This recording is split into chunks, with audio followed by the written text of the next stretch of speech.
नमस्कार, मैं हूं रश्मि सक्सेना और आप देख रहे हैं यूपी न्यूज टुडे नेटवर्क। स्वागत है आपका हमारे special program Bareilly news bulletin में। तो आइए डालते हैं एक नजर आज की कुछ खास खबरों पर। देश के राष्ट्रपति पद के लिए आज हुआ मतदान। देश के सबसे बड़े पद यानी राष्ट्रपति पद के लिए आज वोट डाले गए। सुबह 10 बजे से शुरू हुई वोटिंग प्रक्रिया शाम 5 बजे तक चली, जिसमें संसद और देश के अलग अलग राज्यों में वोट डाले गए। एनडीए की तरफ से द्रौपदी मुर्मू तो विपक्ष की तरफ से यशवंत सिन्हा मैदान में हैं। देश के 4000 से ज्यादा सांसद और विधायक ने सर्वोच्च पद के लिए उम्मीदवार के नाम पर मोहर लगाई। 15वें राष्ट्रपति के निर्वाचन के लिए सोमवार को मतदान आरंभ होने की शुरुआती 1.5 घंटे में करीब 350 मतदाताओं ने मतदान किया। इनमें प्रधानमंत्री नरेंद्र मोदी ने मतदान किया, साथ ही राष्ट्रपति चुनाव में सीएम योगी आदित्यनाथ ने भी मतदान किया। बंदरों ने ली मासूम की जान। बंदरों ने पिता के हाथ से 4 महीने के बच्चे को छीनकर छत से नीचे फेंक दिया, जिसमें बच्चे की मौके पर मौत हो गई। दिल दहला देने वाली यह खबर बरेली के शाही थाना क्षेत्र के दुनका में रहने वाले किसान निर्देश उपाध्याय के बेटे के असमय मौत से जुड़ी हुई है। दरअसल गर्मी ज्यादा होने के कारण निर्देश अपने 4 माह के बच्चे को लेकर छत पर टहलने के लिए चले गए। अचानक से उनकी छत पर बंदरों का झुंड आ गया और निर्देश के ऊपर हमला बोल दिया। बंदरों के झुंड से बचने के लिए उन्होंने आवाज लगाई। आवाज सुनकर जब तक घर के लोग मदद के लिए आए, उससे पहले ही बंदर उनके हाथ से बच्चे को छीनकर भागने लगे और देखते ही देखते उनके कलेजे के टुकड़े को छत से नीचे फेंक दिया। 3 मंजिल की छत से नीचे गिरते ही बच्चे की मौके पर मौत हो गई। इस दौरान जब निर्देश के परिवार वाले छत पर पहुंचे तो बंदरों के झुंड ने उन पर भी हमला कर दिया। 2-3 दिन से लाइट न आने के कारण मैं अपने बच्चे को गर्मी की वजह से छत पे लेके गया। जब मैं छत पे गया तो कोई भी बंदर वहाँ नहीं था। अचानक से 4-5 बंदरों का झुंड आया और उसने मुझ पर हमला कर दिया, जिसकी वजह से मेरा बच्चा उन्होंने मेरी गोद से छीन लिया। और जब मैंने उसे छुड़ाने की कोशिश की तो उसने छत से नीचे उसे फेंक दिया, जिसके कारण उसकी मौत हो गई। शिव भक्तों ने किया बाबा मणिनाथ का जलाभिषेक।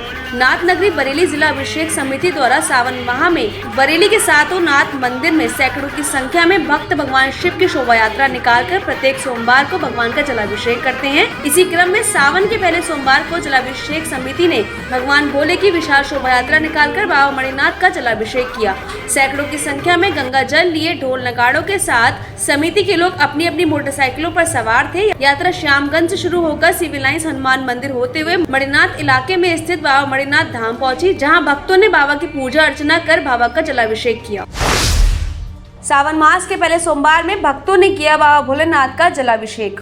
सावन के पहले सोमवार को हर हर महादेव के जयकारों की गूंज से समस्त वातावरण गूंज उठा। भोर में सुबह 4 बजे से शिवालयों व देवालयों में शिव भक्तों की भीड़ उमड़ पड़ी थी। नाथ नगरी बरेली के सभी प्रमुख मंदिरों में बड़ी संख्या में शिव भक्तों ने भोले का जलाभिषेक किया। शनिवार रात से ही कांवड़िये के जत्थे मंदिर पहुंचने लगे थे। वहीं सावन के पहले सोमवार को सभी प्रमुख मंदिरों में पुलिस का कड़ा पहरा रहा। किसी भी गड़बड़ी से निपटने के भी पुलिस ने पूरे प्रबंध किए हैं।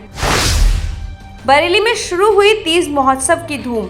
ओम साई योगा अकेडमी के सभी सदस्यों ने इंदु तिवारी के द्वारा आयोजित हरियाली तीज का त्योहार बड़ी धूमधाम से मनाया। सभी महिलाओं ने सज धज कर हाथों में मेहंदी लगाकर सावन के गीतों को गाते हुए तीज का त्योहार मनाया। मनोरंजन खेल हुए, स्वादिष्ट व्यंजन खिलाए गए और साथ ही सुंदर उपहार भी दिए गए। मौके पर पहुंची न्यूज टुडे नेटवर्क के संवाददाता से की खास बातचीत। ये लोग जो तीज का करते हैं, हमारे में भी सिंधी में भी बहुत अच्छा तीज का उत्सव मनाया जाता है। हमारे में तो जैसे करवा चौथ का व्रत रखते हैं, वैसे ही हमारा तीज का होता है। तीसरा जो सावन सोमवार आएगा उसमें हमारा व्रत पड़ता है, जो कि हम चांद देखी खाना खाते हैं। तो अच्छा लगता है। ये फेस्टिवल हम परिवार के संग में भी मनाते हैं और यहाँ हम योगा ग्रुप के द्वारा भी हम यहाँ आयोजित करते हैं हर प्रोग्राम। आप ये समझ लीजिए, एक इकट्ठा करना सबको और एक खुशियाँ लाना, वो भी बहुत बड़ा महत्व है। तो मैं पूरी कोशिश करती हूँ हर ओकेजन पे, चाहे कोई भी फेस्टिवल हो, तो सबके चेहरे पे स्माइल हो। बाकी और कुछ नहीं है। मेरा तो ये होता है, हर दिन त्यौहार होना चाहिए और हर त्यौहार को एंजॉय करना चाहिए। लोगों को बहुत अच्छा लग रहा है। और वैसे भी कहते हैं ना कि तीज का त्यौहार जो है एक हरियाली भरा हुआ त्यौहार है। तो जब हम लोगों का मन प्रसन्न होता है तो हम लोगों के मन में वैसे ही हरियाली आ जाती है। बरेली की शख्सियत में आज जानेंगे निरंकार देव सेवक हिंदी बाल साहित्य के बारे में। निरंकार देव सेवक का जन्म उत्तर प्रदेश के बरेली जिले में 18 जनवरी 1919 में हुआ। हिंदी बाल साहित्य के वरिष्ठ कवियों में निरंकार देव सेवक का नाम प्रमुख है। निरंकार देव ने बाल कविताएं और शिशु गीत लिखने के साथ ही हिंदी बाल कविता को दिशा देने का बहुत बड़ा काम किया। उनके द्वारा लिखे गए शिशु गीत हिंदी बाल साहित्य में आदर्श शिशु गीत माने जाते हैं। बच्चों को उनके शिशु गीत भी बहुत भाते हैं। निरंकार देव केवल बाल कविताएं ही नहीं लिखते थे, बल्कि वे बच्चों के सरल, जिज्ञासु मन और बाल कविता के मर्म दोनों को ही बहुत गहराई से समझते थे। उनकी कविताएं गांव गली में गूंजा करती थी। बच्चे जाने अनजाने उनके गीत गुनगुनाते थे और आनंदित हो उठते थे।